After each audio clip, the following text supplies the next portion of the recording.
Olá, meu amigo, olá, minha amiga. Está no ar o programa Kefas Entrevista. Que bom que você está conosco em nosso programa. Você que está acompanhando pela TV Kefas, acompanhando a programação da nossa TV Católica, também acompanhando pela Rádio Por um Mundo Melhor FM, a Rádio Católica dos Vales, nessa parceria para evangelização e prestação de serviço. O programa de hoje vai falar de uma instituição, de um organismo muito importante na nossa sociedade, que é o Conselho Tutelar. Você já ouviu falar do Conselho Tutelar? Tem uma atuação tão intensa, tão protetora em relação às nossas crianças e adolescentes. E vem aí um grande evento nesse mês de novembro para trazer luz sobre o papel do Conselho Tutelar, sobre as atuações do Conselho Tutelar, e nós vamos falar sobre esse evento e também falar um pouco mais sobre esse organismo tão importante. Para falar sobre tudo isso, nós convidamos a conselheira tutelar Romara Evangelista. Romara, muito obrigado por estar conosco e aceitar o nosso convite. Obrigada, eu que agradeço. Estou aqui hoje em nome dos dois conselhos tutelares de Governador Valadares, né? Região 1 e Região 2, para poder fazer um convite a toda a comunidade de Governador Valadares, aos distritos também pertencentes a Governador Valadares, porque o Estatuto da Criança e do Adolescente, ele completou agora em 2018 28 anos. Então, é um motivo de muita comemoração para nós, defensores da garantia do direito das crianças e dos adolescentes. Por quê? Porque a gente vê que o mundo, ele precisa, ele depende de uma assistência maior àqueles, né, que serão o futuro de toda a sociedade. Então, a partir do momento que a gente zela, que a gente garante, que a gente assiste todos os direitos que estão na Constituição Federal, no artigo 227, é como se a gente estivesse amparando um mundo melhor depois, para toda a sociedade. Estamos falando no presente, de seres humanos frágeis, que necessitam da proteção, de cuidado.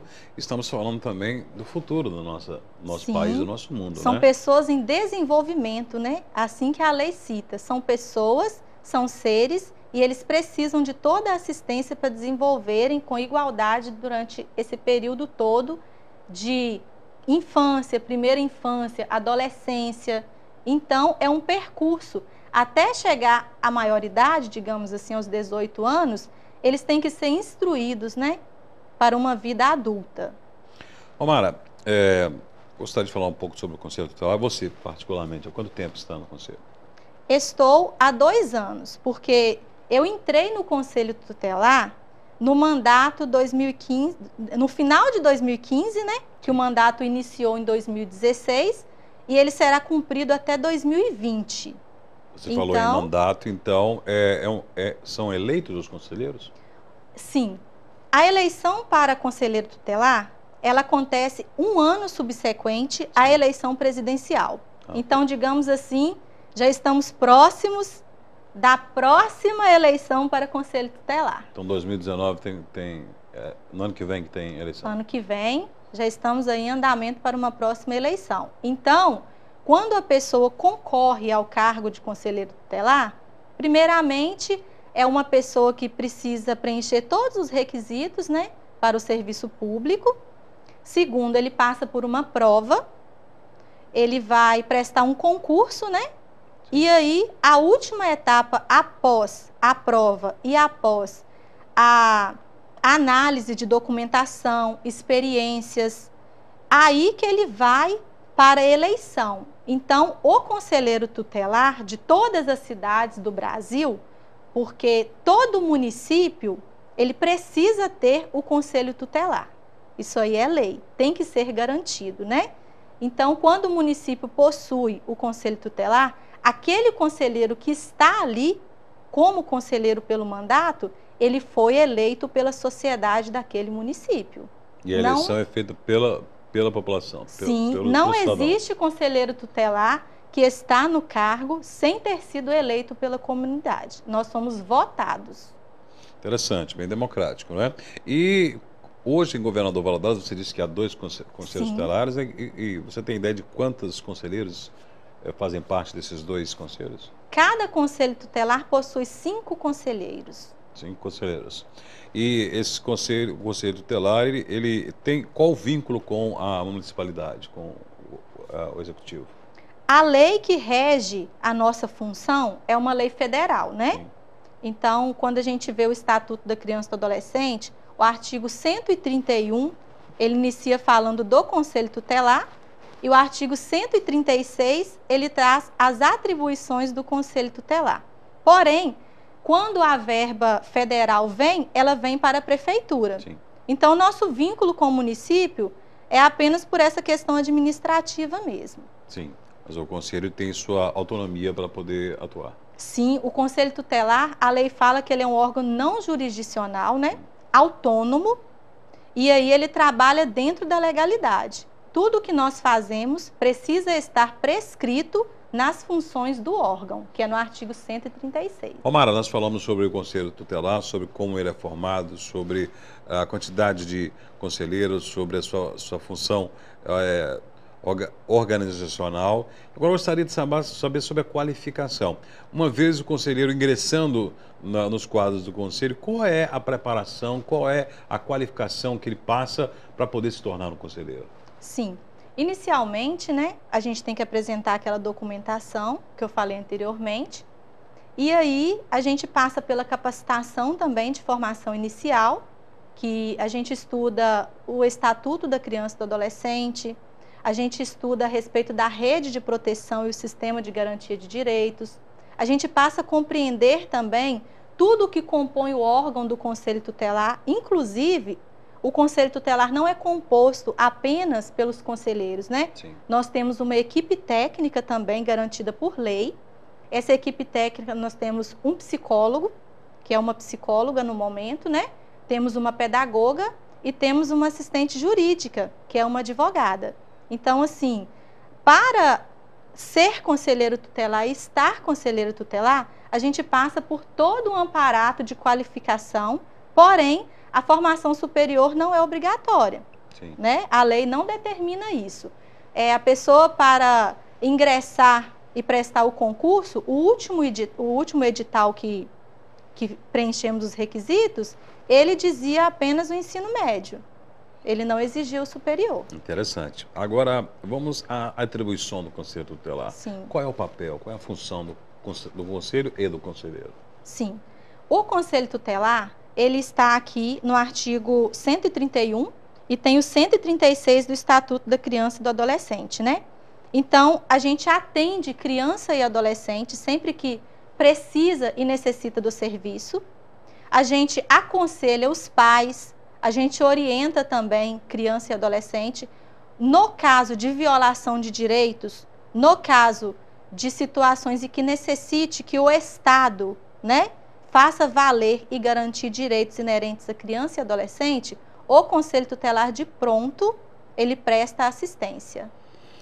Omar, vocês atuam sob a égide do Estatuto da Criança e Adolescente, tem seu corpo de apoio, corpo técnico de apoio, mas certamente o Conselho Tutelar ele não atua sozinho, né? Vocês têm uma rede de colaboração que acaba contribuindo com todo esse objetivo final que é garantir os direitos da criança e do adolescente, né? Sim. Hoje, nós estamos vinculados à Secretaria de Assistência Social, Sim. mas há conselhos tutelares que são vinculados a outras secretarias também, né?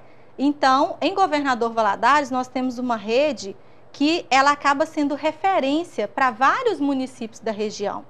Nós temos hoje aqui em Governador Valadares o CRAS, nós temos o CRAS que as pessoas procuram o CRAS para poder olhar questões de assistência social. Sim. Nós temos o CREAS, que as pessoas procuram o CREAS em casos de violências, em casos de abusos, todos os casos que tem violação de direito ali, que não seja da baixa complexidade no caso, procura o CREAS. Nós temos o CAPS-I, nós temos o CAPS-AD. Então, é todo um parâmetro. Temos também as faculdades que prestam assistências jurídicas, né? Sim. Então, é uma questão Defensoria Pública, Ministério Público, Vara da Infância e Juventude. Não atuamos sozinhos nesse sistema de garantia de direitos. E não só na questão, quando se fala em Conselho Tutelar e atuação do Conselho Tutelar, se pensa que somente em casos onde há uma violência física ou psicológica em crianças. Também outros tipos de atuação, porque o estatuto ele garante vários direitos e muitas das vezes é que essa criança, a família nem tem noção que tem esse direito ou não procura esse direito e o Conselho Tutelar também faz essa orientação, não é? Sim. O dia D, ele servirá exatamente para pontuarmos esta questão. Que bom. Por quê? A lei, na nossa lei maior, né, que é a Constituição Federal, ela traz ali uma sequência de garantidores de direitos de criança e adolescente. Então, muitas pessoas pensam que o Estado é o maior garantidor. Mas quando a criança nasce, quando ela torna-se, né, pessoa de direitos, é a família. Então, a base de proteção é a família. O Estado, ele entra para garantir e assistir no caso da violação de direitos, quando a família não consegue garantir esse direito, ou então, quando algum serviço público nega-se a garantir esse direito. Então, neste caso, o Conselho Tutelar, ele de pronto atua sim. Omara, ainda fechando essa questão da atuação do Conselho, qual é a situação do governador Valadares? Há muita demanda, há muito caso de violação dos direitos da criança aqui em nossa cidade? Sim. Aqui em Governador Valadares a nossa demanda é muito grande. Já passamos de 2.000 casos de atendimento, né? Cada conselheiro aí, na prática, já temos mais de 500 casos atendidos em mesa. E cada caso não compõe apenas uma criança, nós temos famílias que, dentro do procedimento, que é o caso que a gente atende, tem 2 filhos, 3 filhos, 8 filhos. Então, alguns ficam com outros guardiões, né? Então, digamos assim, a demanda é muito grande, porque Valadares ultrapassou a questão dos 135 bairros, né? Sim. Fora os distritos, córregos, Verdade. Tudo que é da composição de Governador Valadares é atendido na demanda do Conselho Tutelar envolvendo violação de direitos de criança e adolescente. E quais os tipos de violações são mais comuns? Olha, a questão da violência sexual e o abuso sexual tem crescido muito, porque a gente tem tentado divulgar ao máximo que as pessoas devem denunciar, né? Que as pessoas devem sim esquecer aquela questão intrafamiliar, que no passado ocorria muito, sabemos que era muito velado, os pais tinham muito receio de conversar com o assunto entre seus filhos. Hoje, a escola fala muito sobre assuntos de violações de direitos de modo geral, né? A questão também de violência doméstica envolvendo criança e adolescente, obviamente que a gente encaminha para os órgãos competentes quando a violência chega até nós. O nosso papel é requisitar serviços para que outros órgãos façam, né? Chegou a demanda até o Conselho Tutelar, o Conselho Tutelar não vai agir em cima daquilo ali no dia a dia, cotidianamente. A gente vai encaminhar para que os órgãos de toda a rede do sistema de garantia de direitos, cada um possa estar fazendo o seu serviço dentro do seu âmbito. Agora vamos falar sobre o dia D, dia 14 Sim. de novembro, nesse evento que o Conselho Tutelar está promovendo. Gostaria de dizer qual é o objetivo dele, a que se propõe o dia D. Conforme foi falado no início, estamos comemorando os 28 anos do Estatuto da Criança e do Adolescente. Então, Governador Valadares, neste mês, nós tivemos uma comemoração muito grande, né? Que foi o recebimento do Dr. Edson Seda, que é um dos cooperadores do Estatuto da Criança e do Adolescente, um dos editores. E aí, essa formação foi para a rede, para municípios em geral, que convidamos também, dentro de Governador Valadares. O CMDCA participou, o CREAS, o CAPS, toda a rede de proteção esteve presente. Então, essa formação para nós, trabalhadores e atores do sistema de garantia de direitos, tivemos. O dia D vai ser para a comunidade. Sim. O dia D é aberto ao público em geral, a todos, né? E aí, estou aqui hoje em nome dos 2 conselhos para estar fazendo este convite para o dia 14, que vai dar numa quarta-feira. Toda a comunidade, distritos, todos estão convidados. Acontecerá no bairro de Lourdes, onde tem a pracinha do bairro de Lourdes, na Pedro Lessa, né? Sim. Ali a gente vai estar montando todo um atendimento para a população. estarão presentes vários participantes da rede de atendimento. O CRAS, que é onde as pessoas fazem o cadastro único, estará presente a saúde também. O SESC vai oferecer uma coisa bacana para nós, que são os cabeleireiros, estarão prestando todo o apoio a quem necessitar dos serviços. O Seja Digital, que são aqueles que fornecem o aparelho digital, sim, que a partir de dezembro, né? Sabemos que toda televisão que não tem, ela vai ter a necessidade de um aparelho digital. Então, tudo isso, todo esse cadastramento estará presente conosco. Um dia de cidadania, né? Exatamente, um dia de participação. A gente vai explicar sobre cada serviço. Quando a comunidade possui dúvidas a respeito da atuação do conselho, o que é violação de direito, tudo que a comunidade precisar saber a respeito da rede de atendimento, estaremos prontos para receber a todos. E isso aí é um serviço público, sem custo, né?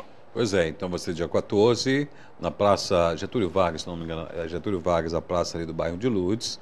A partir de que horas? A partir das 13 horas e será até às 17. Maravilha, de 1 às 5 da tarde, participação livre de todo mundo.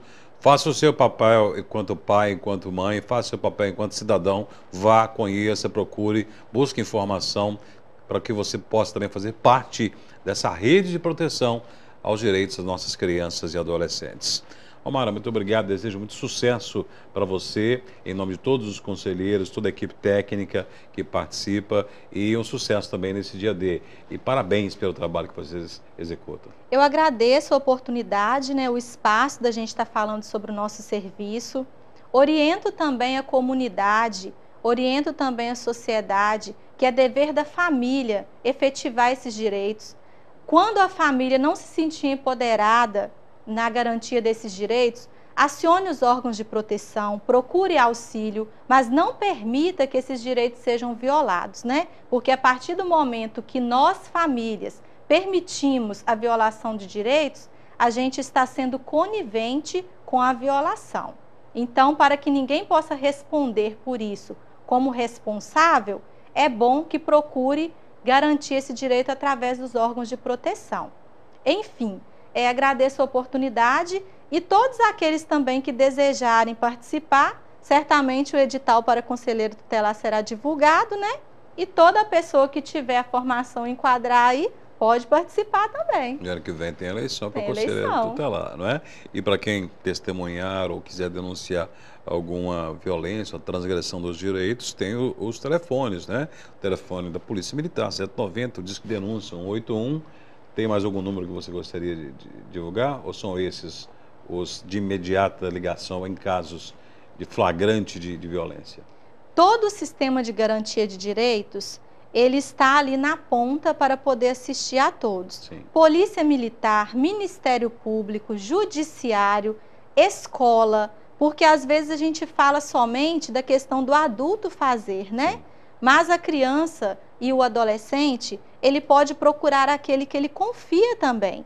Então, a partir do momento que a criança ou adolescente não se sente seguro para poder fazer uma denúncia, ele pode procurar aquele que está ali como garantidor do seu direito. É a rede que nós falamos aqui. 180, 190, né?